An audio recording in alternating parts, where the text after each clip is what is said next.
अवसर मिलेगा तो सेवा करेंगे, नहीं मिलेगा तो सड़क में सेवा करेंगे, और मौका मिला तो सदन के भीतर से सेवा करेंगे। सेवा की बात कहेंगे आदरणीय प्रधानमंत्री की जगह कि मेरा क्या है, हम तो झोला उठा के चल जाएंगे, ये बयान हमारा नहीं रहेगा। क्योंकि जनता है, मीडिया बंधु हैं, जो विचारधारा को हमारे गांव तक लेकर जाएंगे। आज धरती से रह के चंद्रयान को हैंडल किया जा सकता है, तो ये भी हमको किया जा सकता है, लेकिन बहुत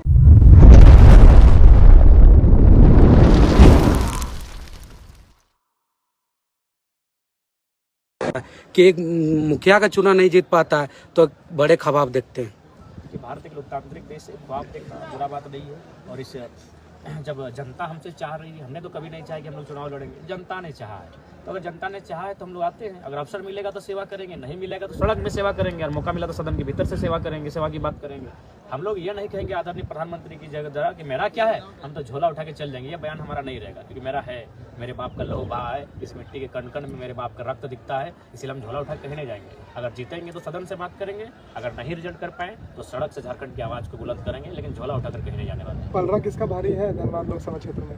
धनबाद लोकसभा क्षेत्र में आपके संगठन से? हमारे संगठन से तो ऐसे दमदार प्रत्याशी सामने नहीं आए, लेकिन हम लोग उम्मीद करेंगे कि संगठन एक टीम यूनिट के रूप में काम करें और उस प्रत्याशी को जीतने की स्थिति में लाके खड़ा करें। 2 दिन में हम लोग घोषित कर देंगे। चलिए ठीक।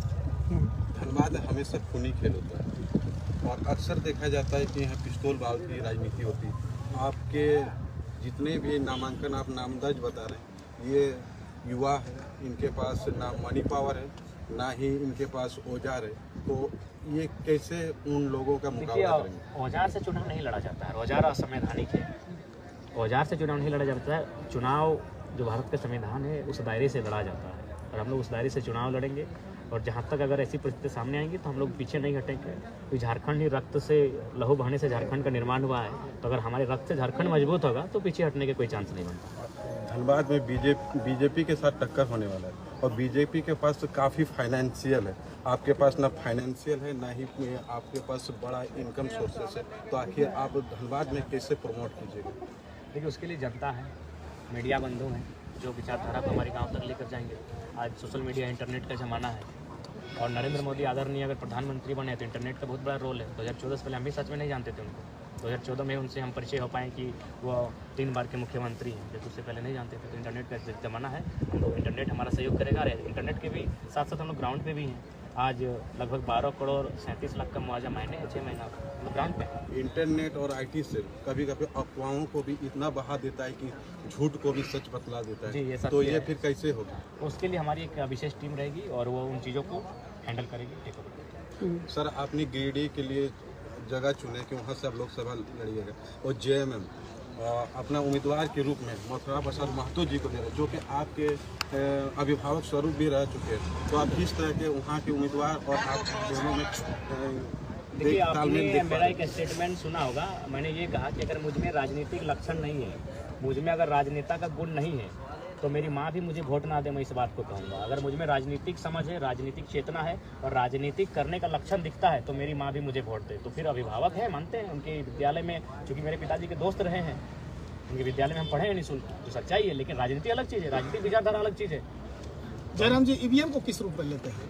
देखिए, आप चूँकि जब धरती से रह के चंद्रयान को हैंडल किया जा सकता है, तो EVM हमको किया जा सकता है, लेकिन बहुत भारी पैमाने पे EVM का प्रयोग होता है। तो हमारा एक साधारण सा युवक जो IT का स्टूडेंट नहीं है, कह पाना थोड़ा सा जल्दबाजी है। सर, EVM के बारे में मैंने सर्च किया था, तो देखा था कि जितना वोटिंग होता है, जितने वालों के लिए वहाँ 60% आते हैं और हारने वालों में 30% आते हैं, और बाकी का अगर कोई नाम भी दर्ज करा के छोड़ देता है तो 1500 से 3000 आता है। तो इसका मतलब कहने का सॉफ्टवेयर तो सुनिए। आदरणीय सम्मानित पत्रकार महोदय, भारत एक लोकतांत्रिक देश है, यहाँ 80 करोड़ मतदाता है। तो 80 करोड़ में कम से कम तो उसका 10% लोग भी अगर सड़क पर आ जाएंगे EVM के खिलाफ, तभी तो लोग विश्व पर ये मैसेज जाएगा।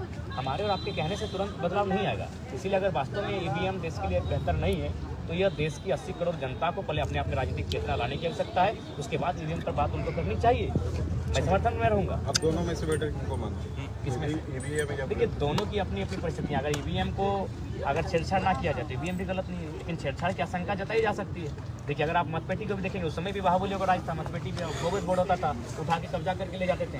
तो अगर पॉजिटिव नेगेटिव दोनों में, लेकिन अभी आज के डेट में जैसे कि मतदाताओं की संख्या बढ़ी, बूथों की संख्या बढ़ी, वैसे मतपेटी और ईवीएम में तुलना करेंगे तो ईवीएम आपके सामने ठीक बैठेगा, लेकिन प्रश्न है ईवीएम पर ये आता है कि उसको हैक किया जा सकता है, इसीलिए आप ईवीएम को लेकर पीछे जा रहे हैं। तो कुल मिलाकर मतपेटी ईवीएम दोनों पर चर्चा अगर होगी तो दोनों अपने समय के हिसाब से, अपने काम के हिसाब से गलत नहीं है, बस गलत दुरुपयोग करने वाला नाम है।